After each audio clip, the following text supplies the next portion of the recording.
ప్రభు యొక్క పరిశుద్ధ నామమునకు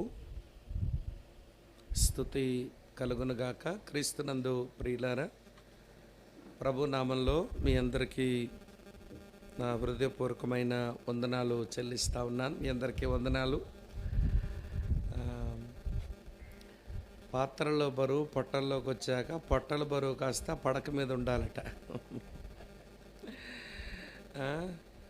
ఆ పాత్రల్లో బరువులే ఉంచలేదు, మొత్తం అన్నీ లాగేసాం కనుక పొట్టలు కాస్త బరువెక్కాయి.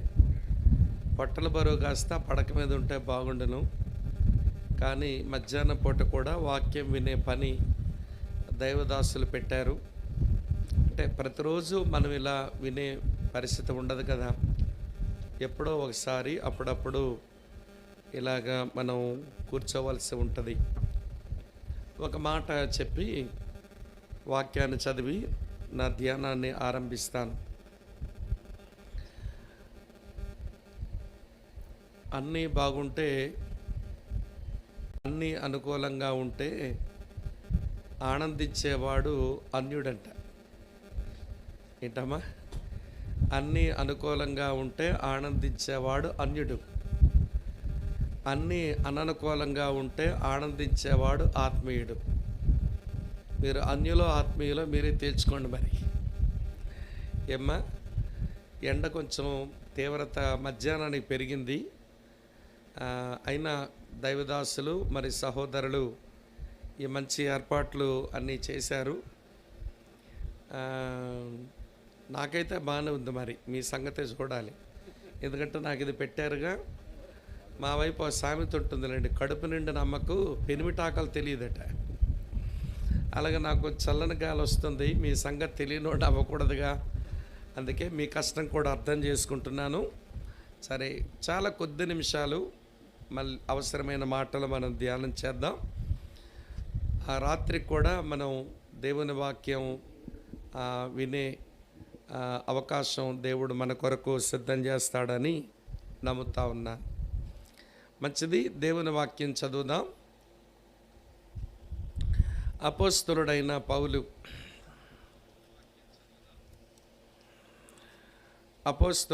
పౌలు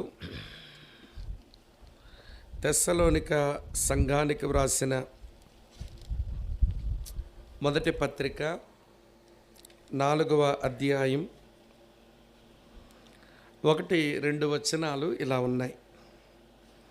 మెట్టుకు సహోదరులారా, మేము ప్రభువైన యేసు ద్వారా మీకు ఇచ్చిన ఆజ్ఞను మీరు ఎరుగుదురు.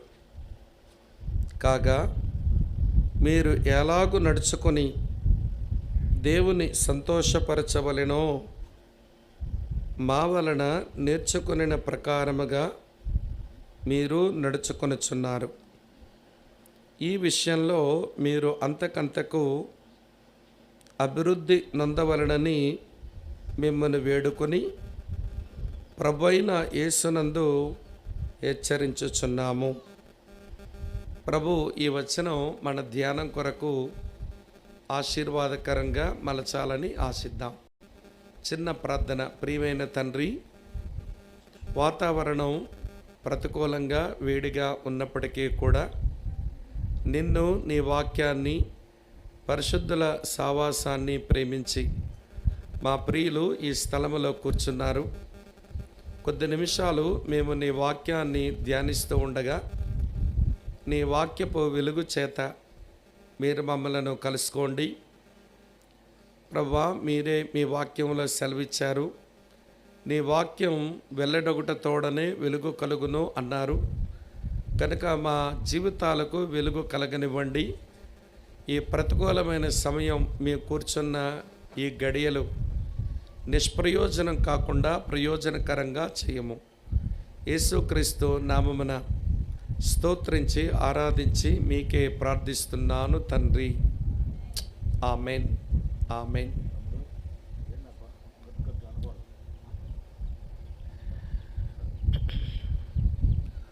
ఉదయకాలం నేను నా కుటుంబ సభ్యులతో కలిసి ఉదయకాలపు అల్పాహారం తింటూ ఉంటే మా వీధుల్లోనికి మనుషులు వచ్చి ఏమేమో శబ్దాలు చేస్తూ ఉన్నారు. ఏమిటో అది చూద్దాము అని చెప్పి నేను మా ఇంట్లో ఉన్న వాళ్ళమంతా బయటికి రోడ్డు మీదకి వచ్చాం. వచ్చేసరికి మాకు అర్థమైంది మేము చాలా ప్రమాదకరమైన పరిస్థితిలో ఉన్నామని. పారిపోదాము అని ఆలోచించాము, కానీ పారిపోవడానికి వీలు కలగలేదు. మా వీధిలోనికి దొమ్మిగా వచ్చినటువంటి ఆ మనుషులు ఏమేమో అరుపులు అరుస్తూ మా ఇళ్ళల మీదకు రాళ్ళు విసురుతున్నారు.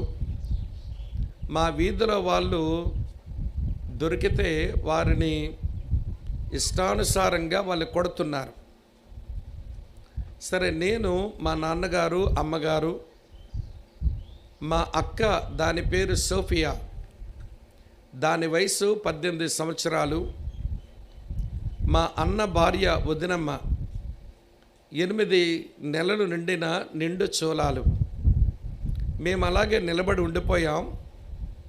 మా వీధిలోకి దొమ్మిగా వచ్చిన వారు మమ్మల్ని చుట్టుముట్టి మా నాన్నను కొట్టారు, మా అమ్మను కొట్టారు. మా అక్క సోఫియా మీద ఉన్న బట్టలన్నీ ఒలిచేశారు. సిగ్గుకు మా అక్క వంగిపోయింది. అక్కడే ఉన్న మా వదిన పొట్ట మీద ఒకడు గుద్దాడు. ఆమె కూడా కింద పడిపోయింది. నేను చిన్నపిల్లవాడిని. అమ్మ నాన్న వెళ్ళిపోమని నాకు సంజ్ఞలు చేసి తొందర చేస్తే నేను వదిలేసి పారిపోయి వచ్చాను. మా అమ్మ ఎక్కడుందో నాన్నెక్కడున్నాడో నాకు తెలియదు. మా వదిన మూర్ఛపోయింది కదా, లేచిందో లేదో తెలియదు. మా అక్క సోఫియాకు ఎవరన్నా బట్టలిచ్చారో లేదో కూడా నాకు తెలియదు. మీరు దయచేసి నా కుటుంబ సభ్యుల దగ్గరకు నన్ను చేర్చరా అని ఒక యవ్వనస్తుడు ఏడుస్తున్నాడు. వాడి పేరు జావీద్. అతను ఒక ముస్లిం పిల్లాడు. ఇప్పుడు నేను చెప్పిన సంగతి ఎక్కడో జరిగిందైతే పెద్ద మనం ఇప్పుడు మాట్లాడుకోవలసిన పని లేదు, కానీ ఈ సంఘటన మన దేశంలోనే ఇప్పుడు మన ప్రధానమంత్రిగా ఉన్న ఆయన, ఆ రాష్ట్రానికి ఆయన ముఖ్యమంత్రిగా పనిచేస్తున్నప్పుడు అహ్మదాబాద్ జిల్లాలో నరోడా పాటియా అనే గ్రామంలో జరిగినటువంటి ఒక సంఘటన ఇది. సరే, ఇలా బాధించే వాళ్ళను జర్నలిస్టులు, పేపర్ వాళ్ళు ప్రశ్నించారు.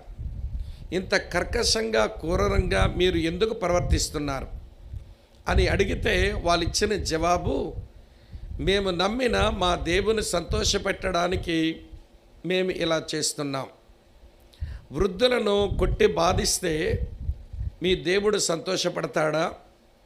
ఒక యవ్వన ఆడపిల్ల దాని మీదున్న బట్టలన్నీ ఒలిచేస్తే ఆ దేవుడు సంతోషపడతాడా? ఇదేమిటి ఈ మత ఛాందసవాదం అని చెప్పి ఆనాటి భారతదేశం అంతా నివ్వెరపోయింది. అలాగనే అంతర్జాతీయంగా చాలా దేశాలు ఏమిటి ఇలా భారతదేశంలో జరుగుతుందని ఆశ్చర్యపడిన రోజులవి. అది జరిగిన ఎంతో కాలం కాలేదు. ఇదివరకు దొమ్మిగా వచ్చారే వారంతా ఒక మతానికి చెందినవారు. ఆ మతస్థులంతా ఒక దేవాలయం నిర్మించి వద్దామని వారు కరసేవకులుగా వెళ్ళి ఆలయ నిర్మాణం పనుల మీద ఉండి తిరిగి వస్తున్నారు. వాళ్ళంతా ఒక ట్రైన్లో ఉంటేను ఇప్పుడు ఎవరైతే ఇదివరకు బాధించబడ్డారో ఈ మతస్థులు ఆ ట్రైన్ మీద పడి డీజిల్, కిరసనాయిలు పోసి ఆ ట్రైన్లో ప్రయాణం చేస్తున్న మనుషులను తగలబెట్టారు. ఎవడైనా దొరికితే వాడిని ఊచకోత కోశారు. అప్పుడు కూడా చాలామంది చనిపోయారు. ఎందుకండి మీలా ప్రవర్తించారని ఈ మతస్థులను అడిగితే వీళ్ళంటున్నారు, మేము నమ్మిన దేవుని మేము సంతోషపెట్టడానికే చేశామిట్లా. వాళ్ళు చేసింది దేవుని సంతోషపెట్టడానికేనట, వీళ్ళు చేసింది కూడా దేవుని సంతోషపెట్టడానికేనట. అలాగ సాటి మనిషిని గాయపరిచి చంపేసి యవ్వన ఆడపిల్లల వస్త్రాలు ఒలిచి అత్యాచారాలు చేస్తే అసలు దేవుడనేవాడు సంతోషపడతాడా? దేవుని సంతోషపెట్టడం అంటే ఇదేనా అన్నది ఒక గంభీరమైన ప్రశ్న. నేను ఉపోద్ఘాతం ఎందుకు చెప్పాను అంటే, ఈ రోజున అపోస్తలుడైన పౌలు సంగమునకు ఆ మాట రాశాడు. మేము ఇదివరకే మీకు ఆజ్ఞ ఇచ్చాము, నేర్పించాము దేవుని సంతోషపెట్టడం ఎలానో. అయితే మళ్ళీ మీకు ఒక మాట రాస్తున్నాను, మీరు దేవుని సంతోషపెట్టడంలో మీరు అంతకంతకు అభివృద్ధి చెందండి. ఉదయం అభివృద్ధి పిల్ల స్థాయి నుంచి కుమారత్వం వరకు అభివృద్ధి చెందాలి. ఈ మధ్యాహ్నం పూట ఈ సందేశం ఏంటనంటే, మనం దేవుని సంతోషపెట్టడంలో అభివృద్ధి చెందడం. ప్రియులారా, వాళ్ళెందుకు అలా చేశారు? దేవుని సంతోషపెట్టడం ఎట్లనో తెలియకనే కదా. వీళ్ళెందుకు ఎలా చేశారు? దేవుని సంతోషపెట్టడం ఎట్లనో తెలియకనే కదా. దేవుని వాక్య వెలుగులో అసలు దేవుడు ఏం చేస్తే సంతోషపడతాడో మనం ఈ పూట కొద్ది మాటలు మనం నేర్చుకునే ప్రయత్నం మనం చేద్దాం. నేను మూడు విషయాలు మీకు ఈ సమయంలో వివరిస్తాను. మొదటి విషయం ఏంటంటే, దేవుని సంతోషపెట్టడం ఎట్లా, ఏమి చేస్తే దేవుడు సంతోషపడతాడు అది చెప్తాను. రెండో మాట, దేవుని సంతోషపెట్టడం వలన కలుగు ప్రయోజనాలు ఏంటి. దేవుని సంతోషపడతాను సరే, నాకేంటి ఒరిగేది జరిగేది అంటారా? ఏమి ప్రయోజనం వస్తుందో అది కూడా మీతో చెప్తాను. చివరి మాట, అసలు మనమెందుకు దేవుని సంతోషపెట్టాలి అనేది కూడా చెప్పి నేను ఈ మధ్యాహ్న పూట చాలా కొద్ది సమయం అవసరమైన మాటలు మీతో చెప్తాను. మొదటి మాట, దేవుని సంతోషపెట్టడం అంటే ఎలా? సాటి మనిషిని బాధించడం, సాటి మనిషిని చంపడం, మేము నమ్మిన దేవుళ్ళను సంతోషపెడుతున్నామని చెప్పడం ఈ భారతదేశంలో అప్పుడు కనబడింది, ఇప్పుడు కనబడుతూ ఉంది, ముందున్న రోజుల్లో కూడా ఈ వైఖరి కనబడుతూనే ఉంటుంది. ఎందుకనంటే నిజదేవుడు మనుషులు ఏమి చేస్తే తాను సంతోషపడతానన్నాడో అక్కడికి వచ్చి విషయాలు తెలుసుకోనంత వరకు ఈ మనుషులు వాళ్ళకు తోచింది వాళ్ళు చేసి, ఈ మత ఛాందసవాదులు నేర్పించినవన్నీ చేసి మేము దేవుని సంతోషపెడుతున్నాములే అని వారు అనుకుంటారు. సరే వినండి, నిజదేవుడు సృష్టికర్త అయిన ఈ ప్రభు ఈ గ్రంథంలో మనుషులు ఏం చేస్తే సంతోషపడతాను అని అన్నాడో ఎన్నో సంగతులు రాసున్నాయి. నేను కొన్ని మచ్చుకు కొన్నైనా మీకు చూపించే ప్రయత్నం చేస్తాను. నాతో రండి. లూకాసు వార్త 15వ అధ్యాయం తెరవండి. లూకాసు వార్త 15వ అధ్యాయం. ఏమి చేస్తే ఆ పరలోకమందు దేవుడు సంతోషపడతానన్నాడు అంటే, ఒక వ్యక్తి మారు మనసు పొందితే దేవుడు సంతోషపడతాను అన్నాడు. చూపిస్తాను చూడండి. లూకాసు వార్త 15వ అధ్యాయం అనగానే మనకు వెంటనే జ్ఞాపకం వచ్చేది 3 ఉపమానాలు. ఒకటి తప్పిపోయిన గొర్రెను గూర్చిన ఉపమానం, రెండవది పోగొట్టుకోబడిన నాణెమును గూర్చిన ఉపమానం, మూడవది తప్పిపోయిన కుమారుని గూర్చిన ఉపమానం. తప్పిపోయిన గొర్రె దొరికింది, పోగొట్టుకోబడిన నాణెము దొరికింది, తప్పిపోయిన కుమారుడు కూడా ఇంటికి వచ్చినాడు. ఆ ముగింపులో ఈ ఉపమానాలు ప్రభువు చెబుతూ చెప్పిన మాట ఏంటో నేను జ్ఞాపకం చేస్తాను చూడండి. లూకాసు వార్త 15వ అధ్యాయం 7వ వచనం ముందు చదవండి. ఇలా రాసి ఉంది, అటువలే మారు మనసు అక్కరలేని 99 నీతిమంతుల విషయమై కలుగు సంతోషము కంటే మారు మనసు పొందు ఒక పాపి విషయమై పరలోకమందు ఎక్కువ సంతోషము కలుగును. దేని ద్వారా దేవుని సంతోషపెట్టవచ్చట? అమ్మ వింటున్నారా? నీ కాయ, నీ పండు, నీ పుష్పం, నీ పత్రం, నీ దక్షిణ, అమ్మ నీ బలి, వీటితో దేవుడు సంతోషపడేవాడు కాదట. నువ్వు మారు మనసు పొందితే నిన్ను బట్టి దేవుడు సంతోషిస్తాను అంటున్నాడు. ఇదే మాట చదవండి మళ్ళీ 10వ వచనంలో. అదే లూకాసు వార్త 15:10. అటువలనే మారు మనసు పొందు ఒక పాపి విషయమై దేవుని దూతల ఎదుట సంతోషము కలుగునని మీతో చెప్పుచున్నాను అనిను. అదే మాట తర్వాత అదే అధ్యాయం 15వ అధ్యాయం చదవండి. 24వ వచనం ఏమి రాసిందో, ఈ నా కుమారుడు చనిపోయి మరలా బ్రతికేను, తప్పిపోయి దొరికినని చెప్పాను. అంతటా వారు సంతోషపడసాగిరి. తప్పిపోయిన గొర్రె దొరికింది, సంతోషం. పోగొట్టుకోబడిన నాణెం దొరికింది, సంతోషం. తప్పిపోయిన కుమారుడు మళ్ళీ ఇంటికి వచ్చాడు, సంతోషం. ఈ 3 సందర్భాలు ప్రభు మాట్లాడి మనకు చెబుతున్న సందేశం ఏంటనంటే, మారు మనసు అక్కరలేని 99 మంది నీతిమంతుల కంటే మారు మనసు పొందొక్క పాప విషయమై పరలోకమందు దేవదూతల ఎదుట నాకు సంతోషము కలుగును అన్నాడు కదా. ఇప్పుడు చెప్తాను వినండి. ఇంతగా మారు మనసు అంటే ఏంటి? మారు మనసు అంటే ఏంటి? ఈ రోజున మారు మనసు అంటున్నాం, కానీ మారు మనసులో ఉన్న అంతరార్థం ఏదో మనాళ్ళకి బోధపడడం లేదేమో అనిపిస్తుంది నాకు. చెప్తాను వినండి. పక్షికి 2 రెక్కలు ఉన్నట్టుగా, నాణానికి 2 ముఖాలు ఉన్నట్టుగా, దేవుని యొక్క సత్యానికి కూడా 2 ముఖాలు ఉన్నాయి. మారు మనసు అనే దానికి 2 ముఖాలు ఉన్నాయి. ఈ రెండిట్లో ఏది లేకపోయినా నీకు మారు మనసు ఉన్నట్టు కాదు. ఒకటి దేవుని ఎడల విశ్వాసం, అది మారు మనసుకు ఒక రెక్క. రెండవది నీ పాపాల విషయమైన పశ్చాత్తాపం, ఇది మారు మనసుకు అవతల వైపున్న 2వ రెక్క. చాలామందికి దేవుని యందల విశ్వాసం ఉంటుంది, కానీ ఎందుకంటే సువార్త వింటున్నారు, దేవుడేంటో ప్రకటించబడుతుంది, విశ్వాసం ఉంచుతున్నారు, కానీ సమస్య ఏంటి అనంటే వారి పాపముల విషయమైన పశ్చాత్తాపం కలగడం లేదు. పాపం విషయమై పశ్చాత్తాప కలగడం అంటే నీ జీవితంలో, నీ బ్రతుకులో ఉన్నటువంటి స్వభావ సిద్ధమైన నీ జన్మ పాపం, దాని తరువాత నువ్వు చేసిన క్రియల వలన సంభవించిన పాపం, దాని మీద అసహ్యం పుట్టేటంతగా నువ్వు పశ్చాత్తాపడాలి. క్షమించుదేవా, ఇది కాదు పశ్చాత్తాపం. ఆ పాపం మీద అసహ్యం పుట్టాలి. ఒకవేళ పాపం విషయమై అసహ్యం పుట్టకుండా దేవుని మీద విశ్వాసం ఉంచి మళ్ళీ అదే పాపాలుగా పోతున్నాము అనుకోండి, అలాంటి వారి విషయమై పేతురేమన్నాడనంటే, కక్కిన దానికి తిరిగిన కుక్కల్లాంటోళ్ళు అన్నాడు. నేను చెప్పలేదమ్మోయ్. కడగబడిన పంది మళ్ళీ బురదలోకి పొర్లిన చందం అన్నాడు. నేను చెప్పలేదు తల్లి, ఆయనే చెప్పాడు. కొంతమందికి లోతైన సరైన పశ్చాత్తాపం లేక వాళ్ళు మారుమనసు అనుభవంలో ఏ పాపాలైతే ఇదివరకు చేస్తూ ఉండేవాళ్ళు అవే పాపాలు మళ్ళీ చేస్తున్నారండి.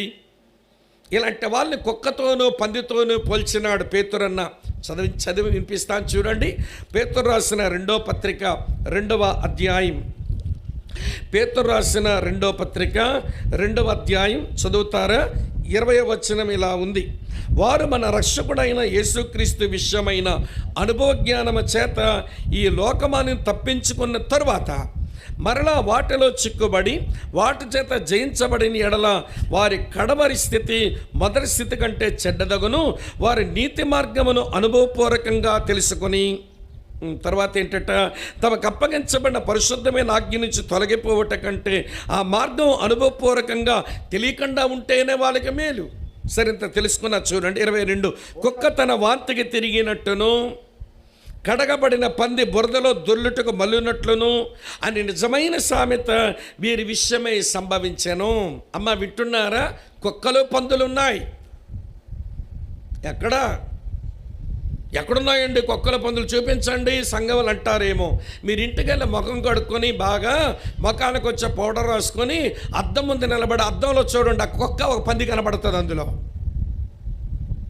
మీకు అర్థమైపోయింది. మారు మనుషుల లోతైన పశ్చాత్తాపం లేకుండా ఇదివరకు మన జీవితంలో సంభవించిన ఆ పాపముల విషయమై లోతుగా పశ్చాత్తాపడగా అసహించుకునేటంతగా పశ్చాత్తాపడక ఉంటే నీ మారు మనసు నకిలీ, నిజం కాదది. దేవుని యందల విశ్వాసం ఉంచావు, మంచిదే. మరి నీ పాపాల విషయమైన పశ్చాత్తాపం ఏది? ఇప్పుడు దేవుని సేవకుడు అన్నాడు, బాబు ఇదంతా కొంచెం చెక్కి పెట్టండి, మన మీటింగ్ పెట్టుకుందామన్నారు. సరే, యవనస్తులు వచ్చి మొత్తం అంతా చెక్కి పడేశారు. సరే, మీటింగ్ పెట్టుకుందామని లోపుగా వాన కురిసింది, మీటింగ్ పెట్టుకోలేకపోయాం. తర్వాత 3 నెలల తర్వాత మళ్ళీ మీటింగ్ నా స్థలంలో పెట్టుకోవడానికి సేవకుడు చూశాడు. ఎవరా బాబు, నేను చెప్పాను కదా ఇవన్నీ చెక్కుంచమని అంటే, అన్నా చెక్కామన్నా, కానీ వర్షం పడిపోయిందన్నా, ఈ 3 నెలలు కూడా ఏమండి మన మీటింగ్ ఇక్కడ పెట్టలేదు కదన్నా, అందుకే గడ్డి మొలిచిందన్నా అన్నాడు. ఎందుకు మొలిచింది గడ్డి? చెక్కారుగా. వింటున్నారా లేదా? గడ్డెందుకు మొలిచింది? చెక్కారు కదా. మరి గడ్డెందుకు మొలిచిందంటే ఏమంటే సమస్య చెప్పనా, గడ్డి పైపైన చెక్కారు, దాని దుంప తెంచలేదు. ఈరోజు చాలామంది క్రైస్తవుల మారు మనసులో వీళ్ళు దుంప తెగలేదు, వీళ్ళు దుంప తెగ ఎప్పుడు బాగుపడతారో కానీ, ఏమంటే ఏదైతే పశ్చాత్తాపడ్డారో అవే పాపాలకు మళ్ళీ మళ్ళుతున్నారంటే, కడగబడిన పంది రుచిలోకి పోయినట్టు కాదా, కక్కిన దానికే తిరిగిన కుక్కలాంటోడు కాదా. అది ఎరిగిన విక్టోరియా రాణి డాక్టర్మ్మ గారు పాట రాశారు. మనం కూడా ప్రభు బల దగ్గరికి వచ్చిన పాడుకుంటాం. డాక్టర్ విక్టోరియా లార్న్ అనే మెడికల్ డాక్టర్ రాసింది ఈ పాట. ఏంటో తెలుసా, నీ రక్తమే నన్ను శుద్ధీకరించునని పాటలో కుక్కవలే చెప్పరండి, పందివలే పొర్లిన నన్ను, కుక్కవలే తిరిగిన నన్ను, బల దగ్గరకు వస్తున్నామని కనీసం ఇప్పటికైనా పశ్చాత్తాపడండి అమ్మ పాట రాసిందేమో. అక్కడికి వచ్చేసరికి కుక్క లాంటి దాన్ని, పంది లాంటి వాడిని అని తెగ పశ్చాత్తాపడిపోయినట్టు రొట్టె తింటావు. నేను అంటాను, వీళ్ళు రొట్టె తిన్న అవగానే బయటకు రాగానే హలో కుక్క అని పలకరించండి. నన్ను కుక్క అంటావరా అని మురుగుతాడు వీడు. నువ్వే కదా పాడావు, కుక్కలాగా తిరిగి అన్నాయన, పందిలాగా తిరిగి అన్నాయన, క్షమించునే అన్నావు కదా. నువ్వు అన్నమాట అన్నావనంటే అసలు చావలేదు ఈడు, అక్కడ ఈడు పశ్చాత్తాపంలో నికరం లేదు. అందుకనే బ్రదర్, మీరు నన్ను కుక్క పంది అందంలో నిజమేనండి, వాస్తవం అండి. నేను ఏ పాపాల విషయం పశ్చాత్తాపడ్డానో ఆ విషయంలో సరైనటువంటి పరివర్తన కలగలేదండి. మీరు అన్నమాట నిజమేనండి అని అంటామా మనం? ఎక్కడ ఉన్నారా లేదా? విశ్వాసం ఉంచావు, ఏం లాభం లేదు. విశ్వాసం ఉంటే ఒక రెక్క ఉన్నట్టే, రెండవ రెక్క నీ పాపముల విషయమైన పశ్చాత్తాపం. ఆ పశ్చాత్తాపం కాస్త నీ గత పాపాల విషయమై, అమ్మ వింటున్నారా, అసహించుకునేటంత పశ్చాత్తాపం రావాలి. ఈ రెండు వస్తేనే మారు మనసు. అమ్మ ఆలకిస్తున్నారా? మారు మనసు అంటావే, ఏంట్రా మారు మనసు అంటే దేవుని ఎడల విశ్వాసం, పాపముల విషయమైన లోతైన పశ్చాత్తాపం, ఈ రెండు నీ జీవితంలో కలిగితేనట, వినండి, నీ విషయమై దేవుడు బహుగా సంతోషపడతాడు. మీలో ఎవరికైనా నన్ను బట్టి దేవుడు సంతోషపడుతున్నాడు, నా మారు మనసుని బట్టి అని అనిపించే వాళ్ళు మీరు గుండె మీద చేసుకొని, నా మారు మనసుని బట్టి దేవుడు సంతోషపడతాడని గుండె మీద చేసుకొని చెప్తారా?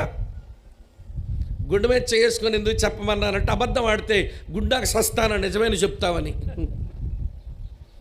ఓ తల్లి, గుండె మీద చేసుకుని నా మారు మనసుని బట్టి నిజంగా నా దేవుడు సంతోషిస్తాడండి. దేవుని యందల విశ్వాసం వచ్చింది, నా పాపాల విషయమై పశ్చాత్తాపం వచ్చిందని చెప్పగలమన్నదే నా ప్రశ్న. ఇక మీ సంగతి మీరే తేల్చుకోండి. దేవుడు సంతోషపడేది ఒక పాపి నిజమైన మారు మనసు పొందినప్పుడు. ఒకటి చెప్పాను. రెండవ సంగతి చెప్తాను రండి. రెండవ సంగతి, హెబ్రీలకు రాసిన పత్రిక 11వ అధ్యాయం, హెబ్రీలకు రాసిన పత్రిక 11వ అధ్యాయం 6వ వచనం చూడండి. ఏమి రాస్తుంది? విశ్వాసము లేకుండా దేవునికి ఇష్టడై ఉండుట అసాధ్యం, లేదు దేవుని సంతోషపెట్టుట అసాధ్యము. అమ్మ ఆలకిస్తున్నారా? ఇశ్రాయేలు ప్రజలు ఐగుప్తు దేశం నుంచి లక్షలుగా బయలుదేరారండి. అమ్మ వింటున్నారు, లక్షలుగా బయలుదేరారు. వాళ్ళు ప్రయాణం చేసిన అరణ్య భూమి అంతా అదో పెద్ద సమాధుల తోటలాగా మారిందా. దారి పొడుగునా చస్తూనే ఉన్నారండి వీళ్ళంతా. ఎందుకు వాళ్ళు చావవలసి వచ్చింది? చదువుతాను చూడండి. కొరింథీయులకు రాసిన మొదటి పత్రిక 10వ అధ్యాయం 5వ వచనం చూడండి ఏమి రాసిందో. 1 కొరింథీ పత్రిక 10:5. అయితే వారిలో ఎక్కువ మంది దేవునికి ఇష్టలుగా ఉండకపోయారు గనుక అరణ్యములో సంహరించబడిరి. వాళ్ళు ఎక్కువ మంది తమ విశ్వాసం చేత దేవుణ్ణి సంతోషపెట్టలేకపోయారు. వారి బ్రతుకులో అవిశ్వాసం వచ్చింది. అందుకే వారు చివరి వరకు చేరుకోలేకపోయారట. ఇదే హెబ్రీ పత్రిక 3వ అధ్యాయం చూడండి, చివరి 19వ వచనం చదువుతారా? హెబ్రీ 3:19 ఏమి రాస్తుంది? హెబ్రీ పత్రిక 3వ అధ్యాయం 19వ వచనం, కాగా అవిశ్వాసము చేతనే వారు ప్రవేశింపలేకపోయారని గ్రహించుచున్నాము. చూసారా? వారు పస్కా బలి పశువును వధించలేదా? వధించినారు. దాని రక్తం వారు ద్వారబంధాలకు రాసుకోలేదా? రాసుకున్నారు.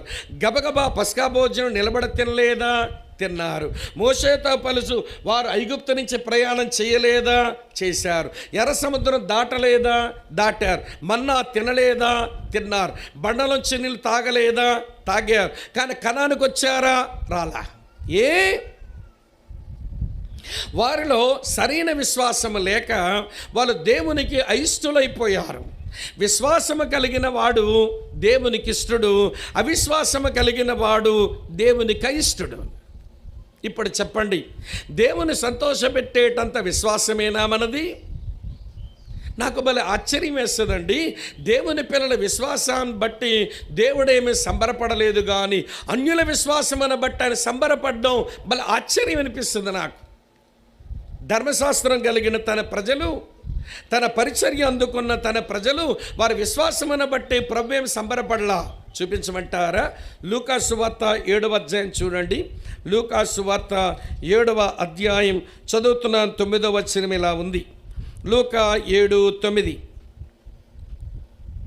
లూకా సువార్త 7వ అధ్యాయం 9వ వచనం. యేసు ఈ మాటలు విని ఆ శతాధిపతిని గూర్చి ఆశ్చర్యపడి తన వెంట వచ్చుచున్న జనసమూహం వైపు తిరిగి, ఇశ్రాయేలీలోనైనను ఇంత గొప్ప విశ్వాసం నేను చూడలేదని మీతో చెప్పుచున్నాను. ఒక అన్యుడికుందండి ప్రభువు మెచ్చే విశ్వాసం. ఆయన వెనకాల తిరుగుతున్న ఇశ్రాయేలీకు లేదు ఇంత విశ్వాసం. అమ్మ వింటున్నారా? ఈ మధ్యకాలంలో చూస్తున్నాను, కొత్తగా యేసు ప్రభువును నమ్మిన అన్ని జనాంగం వాళ్ళకున్న పౌరుషం, పరిశుద్ధత కొరకైన పోరాటం, వారి విశ్వాసం చూస్తుంటే సిగ్గేస్తుంది నాకు. ఎప్పటి నుంచో ప్రభువులో ఉన్న క్రైస్తవ కుటుంబాల్లో పుట్టి చిన్నప్పటి నుంచి క్రైస్తవం పెంచుకున్న వీళ్ళ దగ్గర అది లేదేమీ అని అనిపిస్తుంది. ఇంకో ఉదాహరణ చూపిస్తా. మత్తయి సువార్త 15వ అధ్యాయం తెరవండి.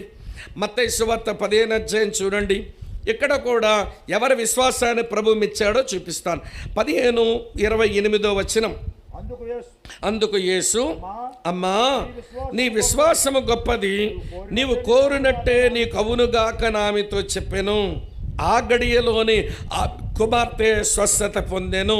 ఒక కనాను స్త్రీ, ఒక అన్యురాలు, ఆమెను చూసి అంటాడు, అమ్మా నీ విశ్వాసము గొప్పది. నేను బైబిల్లో ఇద్దరు విశ్వాసాన్ని ప్రభు బహుగా అభినందించాడు. ఇశ్రాయేలు ఎంతమంది ఆయన వెంబడించడం లేదు, యూదుని ఎంతమంది తన శిష్యులుగా వెంబడించడం లేదు. వెనక తిరిగి అయ్యా మీ విశ్వాసం గొప్పదని ఎవరిని అభినందించలేదే ఆయన. కానీ ఒక అన్యుడు రోమీయుడు అతని విశ్వాసాన్ని అభినందించాడు, ఒక కనానీయుడు అతని విశ్వాసాన్ని అభినందించాడు. అంటే తన ప్రజలైన ఇశ్రాయేలీల కంటే అన్యుల దగ్గరే గొప్ప విశ్వాసం ఉందన్నమాట. అమ్మ ఆలకిస్తున్నారా? ఈ మధ్యకాలంలో గమనిస్తున్నాను. ఏంటో తెలుసా అండి, ఎప్పటి నుంచో క్రైస్తవులైనా మళ్ళీ వీళ్ళు ఎప్పటి నుంచి మీరు క్రైస్తవులు అంటే పుట్టు క్రైస్తవులు అంటారంట. ఈ పుట్టు క్రైస్తవులు పాపిస్టోళ్ళు. పుట్టు క్రైస్తవులు అంటే పాపిస్తోళ్ళే నా లెక్క. నేను మారు మనసు పొంది క్రైస్తవుని అయ్యానంటే అదో లెక్క, కానీ నేను పుట్టు క్రైస్తవుని అంటే పాపిస్తోడు కాకేమవుతాడు చెప్పండి. మరి మేము ఎప్పటి నుంచో క్రైస్తవులు అంటావు, మరి ఏది నీ విశ్వాసం? కొత్తగా యేసు ప్రభువుని నమ్మి విశ్వాసంతో తెగించే మనుషులు కనబడుతుంటే ఏనాటి నుంచో క్రైస్తవులు అనుకున్న మన విశ్వాసము తెగింపు సాహసాలు కనబడవేంటి? ఈ మధ్యకాలంలో అంటే 2-3 సంవత్సరాలు కిందట నేను మా జిల్లాలోని ఒక పెద్ద సేవకుడు, చాలా ముసలాయన, పోర్ట్లో పనిచేస్తాడు. విశాఖపట్నం పోర్ట్లో పనిచేసేవాడు. నాయన స్వామి ఒక చిన్న మందిరం కట్టాం, దాని వచ్చి నువ్వు ఓపెన్ చేయాలంటే సరే వస్తానులేండి అంకుల్ అన్నాను. పాపం చాలా సంవత్సరాల నుంచి పెద్ద ఆయన పిలుస్తున్నారు, పోలేకపోతున్నారని వస్తానని చెప్పాను. వస్తానని చెప్పిన తర్వాత ముందు రోజు ఫోన్ చేసి అంటాడు, బాబు స్వామి 8:30 కల్లా వచ్చేయాలి, నువ్వు 10:30కంతా చర్చ్ ఓపెనింగ్ అయిపోవాలన్నాడు. అంకుల్ ఎవరు వస్తారు అంకుల్ 8:30కి రమ్మంటేను, అదేం లేదు బాబు మేము ముందు రోజు వచ్చేసి ఉంటాం వైజాగ్ నుంచి, మీరు వచ్చేయండి 8:30కి అన్నాడు. మరి 10:30కి భోజనాలు ఏం పెడతారన్నాను. 10:30కి భోజనాలు అవ్వవు నాయన, 10:30కి పెళ్లి చెయ్యాలి ఒకటి, నువ్వు పెళ్లి చేస్తావా అన్నాడు. నేను పెళ్లి చేయను, కాకపోతే పెళ్లికి ప్రసంగం చేస్తానన్నాను. అయితే పెళ్లి ప్రసంగం చేద్దు కానీ మరి పెళ్లికి నేను ఎవరినో పిలుస్తానని చెప్పి వేరొక అన్నయ్య గారిని పిలిచినాడు ఆయన. వింటున్నారా లేదా మీరు? మొత్తానికి చర్చ్ ఓపెనింగ్కి నేను 8:30 రమ్మన్నాడు కదా, తెల్లారి ఎవడొస్తాడని నేను 8:45 చేరాను అక్కడికి. అప్పటికే ఏమండి పాటలు పాడించేశాడు, ప్రార్థనలు చేసేసాడు, రెబ్బన్ దగ్గర ఏమండి కత్తిరి పెట్టి నిలబడ్డాడు ఎట్లే ముసలోడు. ఊరి ఇదేం చేదస్తామరా బాబు, నేను రాలేదు అప్పుడు ఇవన్నీ చేసి పెట్టేసినాడు ఈయనని. అంకుల్ ఏంటంటే నీదే ఆలస్యం, 8:30 అన్నానుగా, 8:30 కన్నీ అయిపోయి అంతే. మీరు వచ్చి రెబ్బను కత్తిరించేయండి ఓపెనింగ్ అవుద్ది అన్నాడు. రెబ్బను కత్తిరించి నేను లోపలికి వెళ్ళిపోయాను. ఎవరెక్కడ సేవకులు, ఎవరు సేవ చేశారు అడుగుదామంటే టైం లేదుగా. రెబ్బను కత్తిరించి వెళ్ళి స్టేజ్ మీద కూర్చున్నాక నేను అంకుల్ ఎంతకి ఇక్కడ ఎవరు సేవకులు, మీరు రాలేరు కదా వైజాగ్ నుంచి అంటే అన్నాడు. ఆ అమ్మాయి అన్నాడు. ఒక అమ్మాయిని చూపిస్తున్నాడు. ఆ పిల్ల ఒక చిన్న పిల్ల ఎంత ఉందంటే 25, 26 సంవత్సరాలు ఉంటుంది మా పిల్లకి. ఈ పిల్ల సేవ చేసిందా అన్నాను. అంటే అవునా ఆయన మా ఫెలోషిప్లో పెరిగింది, మా ఊర్లో క్రైస్తవులు ఎవరు లేరు కదా అంకుల్, నేను వెళ్ళి వాక్యం చెప్తా, కొంతమంది ప్రభువులో నడిపిస్తానని అక్కడ చదువు ముగించుకొని ఊర్లోకి వచ్చింది. కొంతమంది అమ్మలక్కళ్ళు పోగేసుకొని వాళ్ళు వాక్యం చెబితే ఒక 25 మంది ఆడాలు తయారైనారు. వీళ్ళకి ఒక మందిరం కావాలని మందిరం కడదామని అంకుల్ అంది. నా దగ్గర అంత డబ్బు లేదంటే డబ్బులేమి ఇవ్వద్దు అంకుల్ నేనే కడతానంది. వచ్చి కొలతలు ఇవ్వండి. వచ్చి మేము కొలతలు ఇస్తాం, ఆ పిల్ల కట్టింది ఈ మందిరం అన్నాడు. భూమి ఆ పిల్లదే, ఆస్తిపరులు అండి, బాగా 20 ఎకరాల ఆస్తిపరులు. ఏమండి మందిరం కట్టింది కూడా ఆ పిల్లే. ఈ పిల్లే నాయన అన్నారు. మరి ఆడపిల్ల ఎట్లా చేస్తుంది అంకుల్ అంటే ఎవరినో పెడతావు నాయన, ముందు మందిరం ఓపెనింగ్ అయిపోని అన్నాడు. సరే నేను ప్రసంగం కూడా చేసిన తర్వాత తన భార్యను చూసి అంటాడు, వెళ్ళి పెళ్ళికూతురు సిద్ధం చేయి అన్నాడు. అంటే పాస్టమ్మ గారు అదే ఈ దైవసేవకుడు భార్య లేచింది, పెద్ద ఆమె ఆంటీ. ఈ పిల్ల లేచింది. ఇంతకు పెళ్ళి ఎవరిదంటే ఈ చర్చి కట్టిన పిల్లదే పెళ్ళి. వింటున్నారు లేదా? 2 పనులు ఒకరోజు పెట్టుకుందన్నమాట. సరే మొత్తానికి ఏమంటే వాళ్ళిద్దరు వెళ్ళారు. మిగిలిన కార్యక్రమం ముగించేసరికి ఏమంటే పెళ్ళి రెడీ అయిపోయింది. ఏమంటే ముందు పెళ్లి కొడుకుని కూర్చోబెడతాంగా ఆ పెళ్లి కొడుకుని తీసుకొస్తున్నారు. ఆడు వస్తూనే వాడేమో బ్లేజర్ కోట్ వేసాడులేండి పెళ్లి కొడుకు. ఆ కోటుని మీద ఎగరేసి ఇలాగంటున్నాడు, ఇదే పవన్ కళ్యాణ్లా. ఈడెవడరా, వీడికి మర్యాద లేదా క్రైస్తవ పెళ్లిలో, హోందాతనం లేకుండా ఈడంటే బ్లేజర్ ఎట్లా ఎగరేసుకుంటా ఎట్లెట్లా అనుకుంటూ వస్తున్నాడు వీడు. పవన్ కళ్యాణ్ అంటే ఆడు పవన్ కళ్యాణ్ పిచ్చోండి, నాకేం తెలుసు. అమ్మ వింటున్నారా లేదా? ఆడలగొస్తే నేను తర్వాత మా డ్రైవర్ అన్నాడు అలా రావడం కాదు, వాడు వేషాలేమో నేను కారు పెట్టిన దగ్గర చూశానన్నా, ఆడికి అన్ని వేషాలు ఉన్నాయన్నా అన్నాడు. ఊరే అనుకున్నానులేండి, మొత్తాన్ని సంగతి చెప్తాను వినండి. తర్వాత అమ్మాయిని తెచ్చారు. ప్రసంగం నేనే చేసి రిజిస్ట్రార్తో చెప్పాను, అన్నయ్య నేను ముంబైకి వెళ్ళాలి, నా విమానం టైం అయిపోతుందన్నా, నేను ఇక్కడ ఉండిపోతే నా ఫ్లైట్ మిస్ అవుతాను, మిగిలినంతా మీరు చేయండి అన్నయ్య అంటే. నేను సేవకు రావడానికి ఆ సేవకుడే కారణం కనుక ఆ పెద్దని ఆయన మ్యారేజ్ రిజిస్టార్, కానీ మీరు చెయ్యండి అన్న వెళ్ళిపోతానంటే ఏం వరిలేదు తమ్ముడు, నువ్వు వెళ్ళో సేవకి, నేను మిగిలిపోయిన ముగించేసి వెళ్తానులే అన్నాడు. సరే మేము కారులో విశాఖపట్నం ఎయిర్పోర్ట్కి వచ్చేస్తున్నాము. ఈలోగా ముసలాయన నుంచి ఫోన్ ఎత్తాను. ఏమంకులు అన్నాను. నాయన జరగకూడదు జరిగిపోయింది నాయన అన్నాడు. నా గుండె జారిపోయింది. చర్చ్ ఓపెన్ చేసాం, ఏమి జరిగిందో ఏంటో, అన్యుల మధ్య దేవుని నామానికి అవమానమని నా భయం. అంకుల్ ఏమైంది అన్నాను. అంటే స్టోరీ చెప్పాడు. ఏమంటే పెళ్లి చేసే ముందు రిజిస్ట్రార్ అడుగుతారు కదా, వీళ్ళిద్దరికీ పెళ్లి చేయబోతున్నాం, మీలో ఎవరికైనా అభ్యంతరం ఉంటే చేయొత్తండి అంటారుగా. ఎవరు ఎత్తలేదట. సరే ఈ కుర్రగాడిని అడిగాడట, ఈ అమ్మాయిని నీ భారీగా చేసుకోవడానికి సమ్మతమేనన్నాడు. వీడేమో సమ్మతమే అన్నాడు. ఎవరు? పవన్ కళ్యాణ్ అన్నాడు. అన్న తర్వాత ఏమో సరే ఈ పిల్లని అడిగాడట, ఏమ్మా పాప ఈ అబ్బాయిని నీ భర్తగా చేసుకోవడానికి ఇష్టమేనా అంటే ఇష్టం లేదందట. ఈ అన్నగారికి ఏమో ఒకసారి షాక్ అయిపోయాడు. ఇలాగ ఎప్పుడు జరగలేదు, ఎన్ని పెళ్ళిళ్ళు చేశాడా పెద్ద ఆయన షాక్ అయిపోయి, అదేంటమ్మా ఈ టైంలో ఇలాగ అంటున్నావు, పెళ్ళి కదా అంటే ఇంతమంది జనం వచ్చారు, చర్చి ఓపెనింగ్ పెళ్ళి కలిసి పిల్లలు చాలామంది జనం వచ్చారండి. సుమారు నేను అనుకుంటా 1,50,000 రూపాయలు పైన ఖర్చు పెట్టి భోజనాలు సిద్ధం చేశారు. ఈ టైంలో ఏమండి అబ్బాయి అంటే ఇష్టం లేదండి. అదేంటమ్మా ఈ టైం అని అంటున్నామనంటే, అంకుల్ మీరు నిజం చెప్పాలి కదా, ఇది దేవుని మందిరం, మీరు సేవకులు కదా, ఈ అబ్బాయి యేసుప్రభు నమ్మల, మారు మనసు లేనోడు, నేను చేసుకోను అన్నాను. అమ్మా నాన్న ఊరికే సతాయించి నువ్వు వాడిని చేసుకోకపోతే మేము చచ్చిపోతామని బెదిరించారు. నేను అమ్మగారిని అడిగాను సేవకురాలని, ఏంటంటే అనంటే మార్చేసుకుందామలే పాప చేసేసుకొని ఆవిడనేసారు. నీకు చెప్పుకోవడానికి నాకు ఎవరూ లేక చివరికి నిన్నటి వరకు పోరాడాను. మొత్తానికి నిన్న ఈవినింగ్ ప్రధానం అయిపోయిన తర్వాత వాడు ఫోన్ చేసి ఏం మాట్లాడాడు మీరు వినండి, ఎన్ని బూతులు ఆడాడో వినండి. నువ్వు యేసుప్రభుని వదలకపోతే, నువ్వు సేవ అనే మాట మానకపోతే పెళ్ళైతే నీతో జరుగుద్దు కానీ సంసారం వేరొకరితో నాకు ఉంటుంది అని చెప్పి ఆస్తి కొరకే వాడు నన్ను పిల్లాడుతున్నాడని నాకు అర్థమైంది. ఇప్పుడు చెప్పండి, నేను చేసుకోవడం మంచిదా చెడ్డదా అంది. ఆయన కుర్చీలో కూలబడిపోయాడు. మొత్తాన్ని పెళ్ళి ఆగిపోయింది. పెళ్ళిలో ఇంకోటి జరిగిందట. ఆడేమేదో బూతులు మాట్లాడబోతుండదట. ఈరోజే ప్రతిష్ఠించబడిన దేవుని మందిరం ఇక్కడ బూతులు మాట్లాడుతూ ఒప్పుకోనందట. ఆడేమేదో తెగించేదో మాట్లాడబోతే బూతులు పాటమని కొట్టింది గోపు మీద. వింటున్నారా? ఇప్పుడు పెళ్లి చెడిపోయింది, తర్వాత సంబంధం వస్తుందో రాదో, తన జీవితం చక్కబడుతుందో లేదో దీని గురించి ఆలోచించాలిగా ఈ పిల్ల.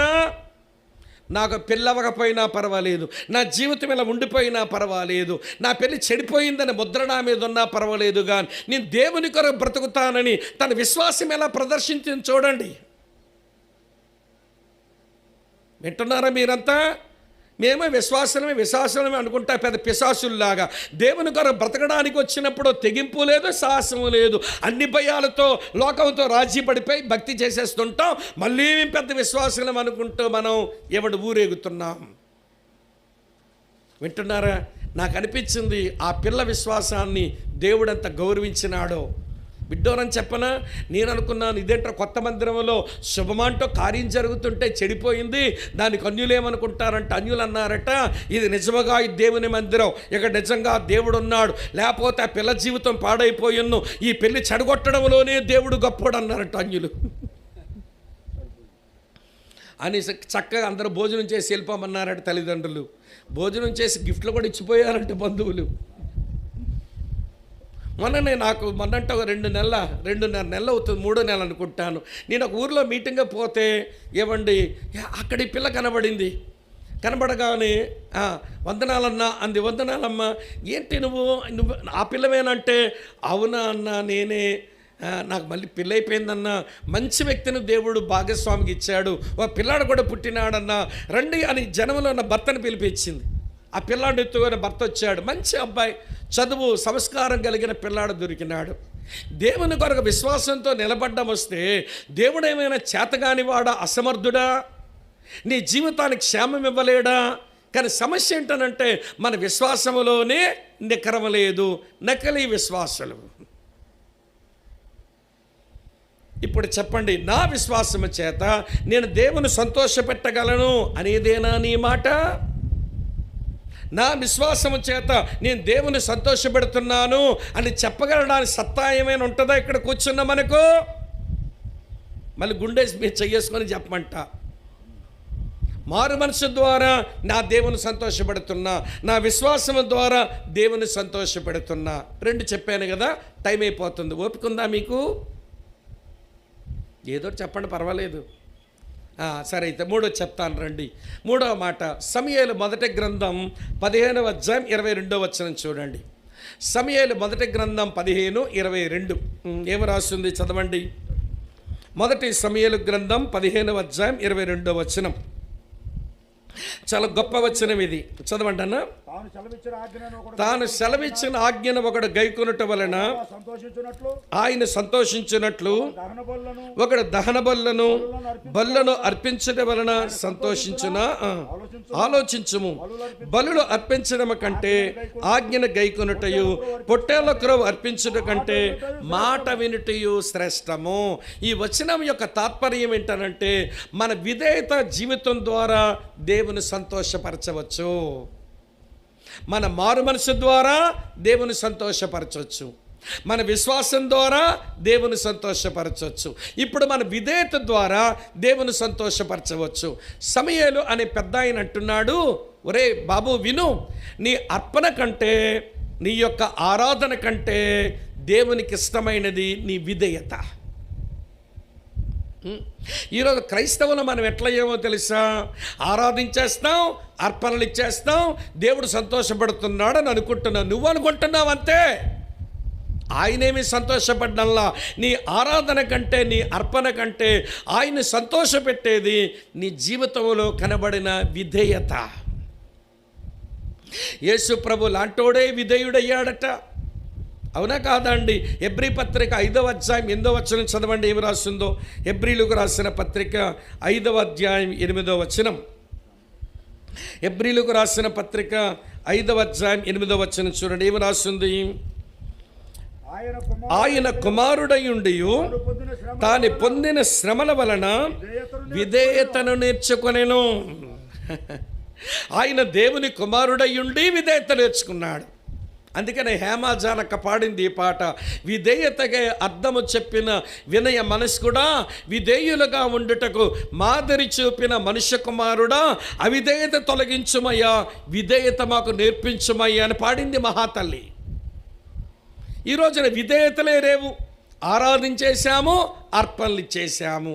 నీ ఆరాధన కంటే, అర్పణ కంటే దేవుని మాట వినడమే దేవునికి సంతోషం. మీకు బాగా అర్థమయ్యేలా చెప్తా. నువ్వు ఏదో పని మీద వింటున్నారా లేదా? ఏమండి, మీ పిల్లల్ని మీ అత్తమ్మకో లేక అమ్మకో అప్పగించి మీరేమో గుంటూరుకు పోయారు పని మీద. 3 రోజులు వచ్చేస్తానన్నారు, పని అవ్వలేదు. వారం రోజులు తిరిగిపోయింది. 7 రోజుల తర్వాత ఏమో మీరు ఇంటికి వచ్చారు. చాలా రోజులు అయిపోయిందేమో. మీ పిల్లలు మిమ్మల్ని చూసి మీరు రోడ్డు మీద నడిచేస్తుంటేనే పరిగెత్తుకుని వచ్చి మీ పిల్లలిద్దరూ మీ మీద పడి గట్టిగా పట్టేసుకొని మీ బుగ్గల మీద ముద్దులు పెట్టేశారు. అబ్బా, మా పిల్లలకి ఏమంటే ఎంత ప్రేమో, మా మీద పడి ముద్దులు పెట్టినారని సంబరపడి నువ్వు ఇంటిలోకి వచ్చావు. పిల్లలతో పాటు కుర్చీలో కొలబడి నీ కూతురుతో అన్నావు, పాప దాహం వేస్తుంది, కొంచెం గ్లాస్తో మంచినీళ్ళు అందుకమ్మా అన్నావు. అప్పుడు నీ కూతురు ఎల్లబా ఎల్లని పో అంది. ఇందాక ఏం చేసిందమ్మా? మాట్లాడరేం తల్లి, ముద్దులు పెట్టింది. ఇప్పుడేం చేస్తుంది? గ్లాస్తో కొంచెం మంచినీళ్ళు అందుకోవే అంటే కసురుతుంది.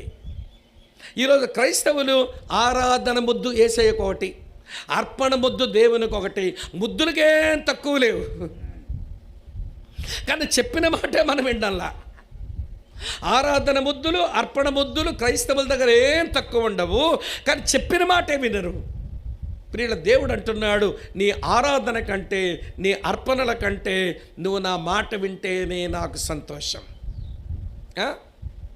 మనమేమో దేవుని మాట వినాలి, మన పిల్లలేమో మన మాట వినాలి. మనం దేవుని మాట వినడం మనకు రాకపోతే మన పిల్లలు మన మాట ఎందుకు వింటారు చెప్పండి? ఆవు పొలంలో మేస్తే దూడ ఒడ్డును మేస్తుందా? అమ్మ చెప్పండి. ఆవేమో పొలంలో మేసేస్తుంటే దూడేమైనా ఒడ్డుని మేస్తుందా? ఆవెక్కడ మేసిందో పిల్ల అక్కడే మేస్తుంది. నీకేమో దేవుని మాట వినడం చేత కాదు, నీ పిల్లలు ఎందుకు నీ మాట వింటారు? వింటున్నారా లేదా? పిల్లల గురించి పౌలు అంటాడు, పిల్లలంట అన్ని విషయాల్లో తల్లిదండ్రుల మాట వినాలట. చూడండి, కొలస్సీ 3:19 ఏముందో? కొలస్సీ 3:19 ఏం రాస్తుందో చదవండి.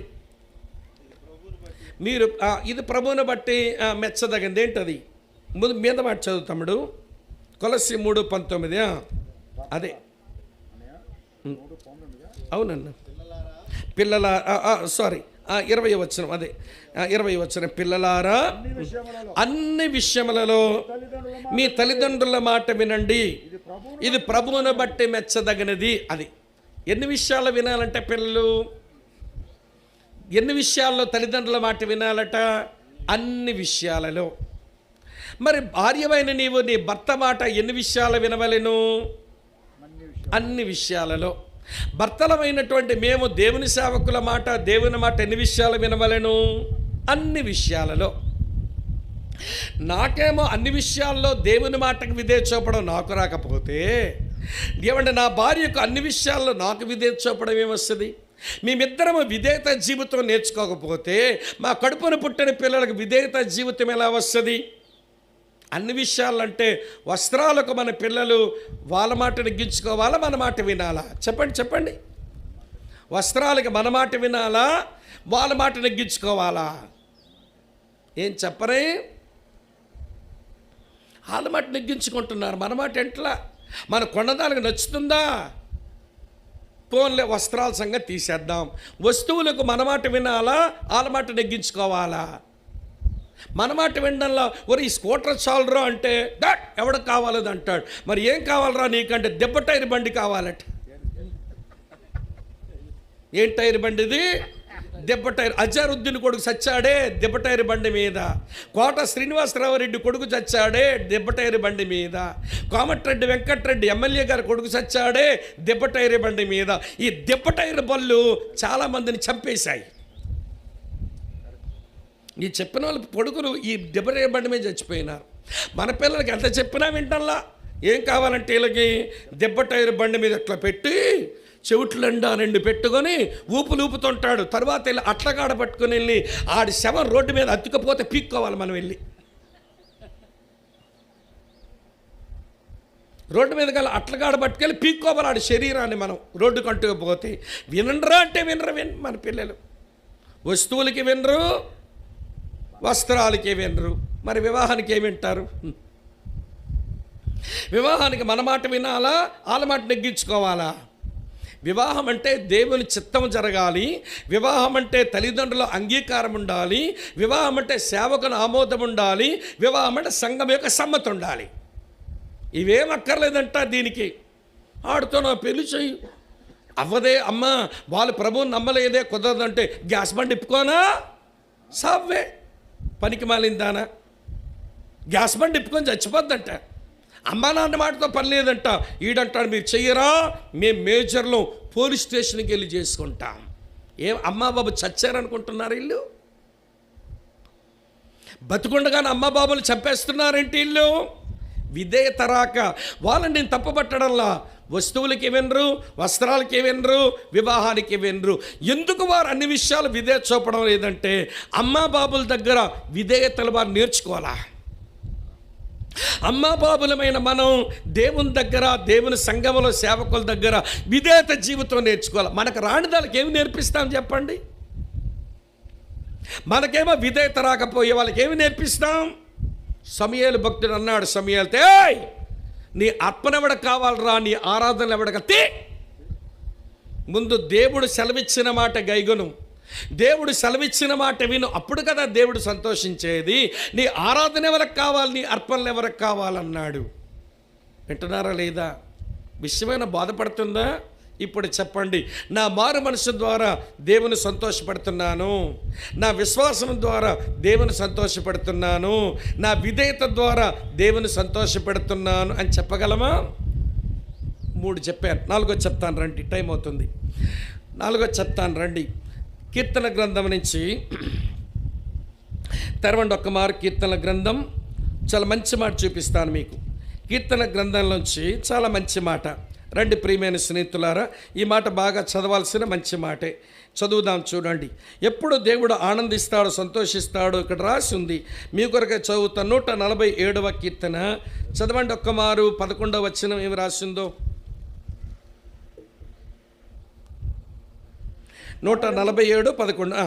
తన యందు భయభక్తులు గలవారి యందు, తన కృప కొరకు కనిపెట్టు వారి యందు యెహోవా ఆనందించువాడై ఉన్నాడు. చాలు. ఏమంటే ఎప్పుడు ఆనందిస్తాడట, ఎప్పుడు సంతోషిస్తాడట? ఆయన యందు భయభక్తులుంటే సంతోషిస్తాడట. అమ్మా వింటున్నారా? దేవుని ఎడల భయభక్తులు మనకు ఉన్నాయంటారా? ఆ భయభక్తులతోనే మనం దేవుని సంతోషపరచగలుగుతున్నామని చెప్పగలమా? అది ప్రశ్న. బాగా వినండి మనసు పెట్టి. దేవుని ఎడల భయభక్తులు ఉన్న చోటట ఏదో ప్రత్యక్షమవుతుందట. చూపిస్తాను చూడండి. 2 కొరింథీ పత్రిక 7:1 చూడండి ఏమి రాసిందో. కొరింథీయులకు రాసిన 2వ పత్రిక 7వ అధ్యాయం 1వ వచనం.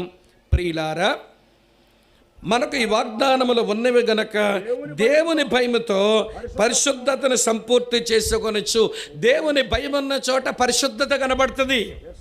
వ్యక్తి జీవితంలోనైనా, కుటుంబ జీవితంలోనైనా, సంఘములోనైనా, సమాజంలోనైనా దేవునికి భయపడ్డారా అక్కడ పరిశుద్ధత ఉంటుంది. దేవుని భయం లేని దగ్గర పరిశుద్ధత ఉండదు. నేను ఒక దగ్గర ఇలాగే వాక్యం చెబుతుంటే అక్కడ మందిరంలో ఇటువైపు ఆడాలు కూర్చున్నారు, ఇటువైపు మగపిల్లలు కూర్చున్నారు.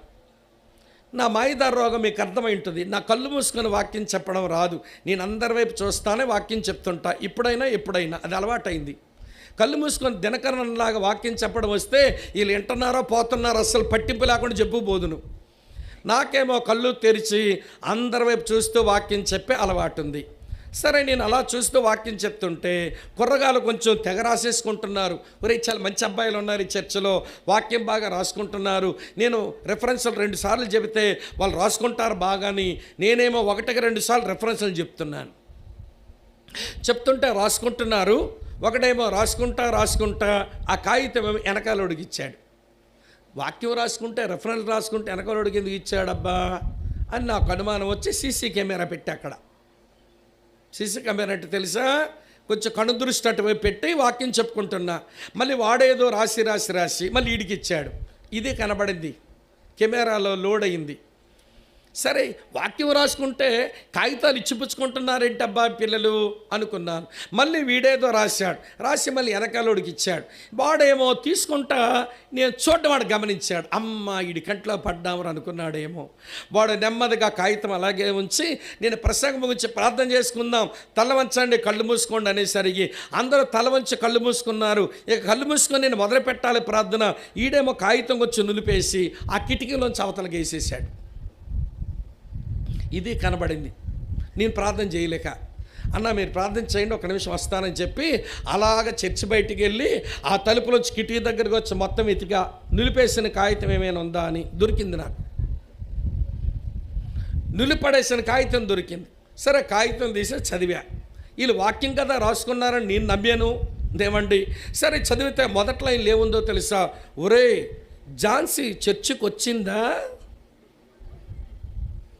ఝాన్సీ దాని గోలేంటో వీడికి. సరే, వాడు కింద ఏం రాశాడో తెలుసా, తెల్ల పరికిని తల మీద వేసుకుంది చూడలేదా. తర్వాత 3వ లైన్ ఈడేం రాశాడంటే, మన ఊర్లోకి వచ్చిన ఒరియా వాళ్ళ ఇంట్లో ఉన్న తెల్లది నాదే, నల్లవి 2 నీవే అన్నాడు. ఈడే రిప్లై పెట్టలేదుగా, దొరికిపోయాడు. నాకు రిప్లై రాయిలా. సరే, నేను పట్టుకొచ్చాలి ఇద్దరిని ఉండమని, ఒరే తమ్ముళ్ళు ఏంట్రా మీరు రాసుకుంటున్నావు అన్నాను. ఏం లేదన్నా అన్నాడు. చూడలేదు అనుకునేవాడు. నేను చూశాను అనుకునేవాడు కొంచెం నోరెత్తడల్లా. చెప్పరా తమ్ముడా ఏమి రాశారంటే ఆడన్నాడు, అన్న నేనేమి రాయలేదన్నా, ఇటు రాసిన దానికి ఒక రిప్లై పెట్టానన్నా అన్నాడు. సరే, ఇంతకీ ఝాన్సీ అంటే ఒక కొత్తగా ఎంప్లాయీస్ వచ్చారు. వాళ్ళ పాప బాగా చదువుకుంటుంది. ఆ పిల్ల చర్చికి వచ్చింది. ఇవ్వండి, చదువు సంచలేని ఊరి మీద వచ్చేసి వదిలేసి ఆంబోతుకోడు లాంటి వాడు ఈడిగా ఝాన్సీ దాని గోలేంటో. నువ్వు కూర్చున్నది దేవుని మందిరంలో, వింటున్నది దేవుని వాక్యం, ఝాన్సీ దాని గోలేంటి? సరే, పోనీ అది నాకు అర్థమైంది. బాబు ఎట్రా ఒరియా వాళ్ళు వచ్చారన్నావు, వాళ్ళ ఇంట్లో 3 ఉన్నాయి అంటున్నావు, తెల్లది నాదే నల్లవి 2 నీవే అంటున్నావు, ఏంటవన్నాను. నేను నోరెత్తడంలే, చెప్పండి రా అన్నాను. చెప్పడానికి మోమాటేస్తున్నారు. ఇంతకు ఎవరా ఒరియా వాళ్ళంటే, కొత్తగా ఉద్యోగానికి వచ్చారట ఒరియా వాళ్ళు వాళ్ళ ఊర్లోకి. వాళ్ళ ఇంట్లో 3 ఆడపిల్లలు ఉన్నారట. తెల్లగుంటదట ఆ పిల్ల, ఇటు తీసుకుంటాడట. నల్ల పిల్లలిద్దరూ ఇటు తీసుకోమంటున్నాడు. 10 పిల్లల పంచుకోవడానికి. దేవుని మందిరంలో ఉండి భయం లేకపోవడం ఏంటండి వీళ్ళకి? అంటే వీళ్ళకి ఏమి లేదన్నమాట. దేవుని భయం ఉన్న చోట పరిశుద్ధత ఉంటుంది. వీళ్ళకి దేవుని భయం లేకుండానే దేవుని మందిరంలో కూర్చున్నారు. వీళ్ళు దేవుని సంతోషపెట్టలేరు. దేవుని భయముతో పరిశుద్ధతను కలిగిన వారు దేవుని సంతోషం. యెహోవా ఎడల భయభక్తులు గల వారి ఎడల ఏమంటే ఆయన కృప కొరకు కనిపెట్టే వారిని బట్టి దేవుడు ఆనందించేవాడు. ఇంకెక్కువ చెప్పలేను, టైం అయిపోయింది కనుక 4 విషయాలు. 1, నీ మారు మనసు ద్వారా దేవుని సంతోషపెట్టచ్చు. నీ విశ్వాసం ద్వారా దేవుని సంతోషపెట్టచ్చు. నీ విధేయత ద్వారా దేవుని సంతోషపెట్టచ్చు. నీ యొక్క దేవుని ఎడల భయభక్తుల చేత నువ్వు దేవుని సంతోషపెట్టవచ్చు. ఈ 4 లేకపోతే నువ్వు ఎప్పటి నుంచే క్రైస్తవుడవో క్రైస్తవురాలవో అది నాకు లెక్కలేదు. నీ వలనైతే దేవుని సంతోషమే లేదు. నీ వలన దేవునికి సంతోషమే లేదు. కనీసం ఇంకా చాలా చెప్పొచ్చు, టైం లేదు కానీ 4 చెప్పాను. ఈ 4 నీ జీవితంలో లేకపోతే నీ వలన దేవుడు సంతోషపడడం లేదు అని తెలుసుకో ఈ సాయంకాలపు వేళ. సరే, దేవుని సంతోషపెడితే ఒరిగేదేంటి, జరిగేదేంటి, లాభాలు కూడా చెప్తాను. 1-2 లాభాలు చెప్తాను. అమ్మ వింటున్నారా లేదా? 2 చెప్పనా 3 చెప్పనా ఆలోచించుకున్నాను బుర్రలో. సరేలేండి, ఏమండి చెప్పగలని చెప్తానులేండి. మొదటి లాభం చెప్తాను రండి. ఒక్కొక్క వచనమే ఒక్కొక్క ఆలోచన, ఎక్కువ వివరించను, సమయం అయిపోయింది కాబట్టి. మొదటి యోహాను పత్రిక 3వ అధ్యాయం 22వ వచనం చూడండి. మొదటి యోహాను పత్రిక 3:22. మరియు మనం ఆయన ఆజ్ఞలు గైకొనుచు ఆయన దృష్టికి ఇష్టమైనవి చేయుచున్నాము గనుక మనం ఏమి అడిగినను అది ఆయన వలన దొరుకును. మన దేవుని సంతోషపెడితే వచ్చే మొదటి లాభం, మన ప్రార్థనలన్నిటికీ జవాబులు వస్తాయి. చాలదా ఈ దీవెన? ఏమన్నాడు తెలుసా? మనం ఏమి అడిగినను అది ఆయన వల్ల మనకు దొరుకును. ఆయన మన ప్రార్థనలకు జవాబులు ఇచ్చును. ఆయన్ని సంతోషపెడుతున్నాము గనక మన ప్రార్థనలకు జవాబులు ఇస్తాడు. ఇది ఒక లాభం. ఇంకెక్కువ వివరించను, మిగిలిన ధ్యానం చేసుకోండి. రెండో లాభం చెప్తాను రండి. సామెతల గ్రంథం 16వ అధ్యాయం చదవండి ఒక్కసారి 7వ వచనం. సామెతలు 16:7 ఏమి రాసిందో చెప్పండి. సామెతల 16:7. ఒకని ప్రవర్తన యెహోవాకు ప్రీతికరమైనప్పుడు ఆయన వాని శత్రువులను సహా వానికి మిత్రులుగా చెయ్యను. ఈ వచనం ఏం చెప్తుందో తెలుసా ప్రియులారా? అమ్మ వింటున్నారా? మనం ప్రవర్తనతో మన దేవుని సంతోషపెడుతూ ఉంటే ఏమో మన శత్రువులు కాస్త మనకి మిత్రులైపోతారట. మన శత్రువులు కాస్త మిత్రులైపోతారట. మా మందిరం యేసు ప్రభుని ఎరగని వారి మధ్య ఉంటుంది. ప్రియులారా, ఇలాగ మన మందిరం ఉంటే ఇటువైపు 3 ఇల్లులు ఉంటాయి. మాదేమో 11 సెంట్లు స్థలం, ఇదంతా మందిరమే 11 సెంట్లను. ఇటువైపు ఒక ఇల్లు, అటువైపు ఒక ఇల్లు, అటు 3 ఇల్లులు ఉంటాయి. మా మందిరానికి తూర్పు వైపున 3 ఇల్లులు. 3 ఇల్లులు యేసు ప్రభు అంటే వ్యతిరేకించే వాళ్ళే తెలియక. ఇటువైపు పడమటి వైపు ఏమో ఒక ఒరియా బ్రాహ్మణ కుటుంబానికి చెందిన ఒక సహోదరుని కుటుంబం. వాళ్ళే యేసుప్రభు నమ్మిన వాళ్ళు కాదు. ఆ నీళ్ళు తర్వాత చాలా ఖాళీ స్థలం ఉంటుంది. ఏమండి, ఉత్తరాన ఒక సుబ్రహ్మణ్యం గారిని ఒక పురోహితుని యొక్క ఇల్లు అక్కడ ఉందండి. చాలామంది అన్నారు, అక్కడ మందిరం కట్టడం అవుతుందా? వీళ్ళు మందిరం కట్టి సేవ చేయగలుగుతారా? ఇది అమ్మేసుకొని పోతారు, అమ్ముకోపోతే అవ్వదు అన్నారు. నిజంగానే నేను అలాగ అనుకున్నాను.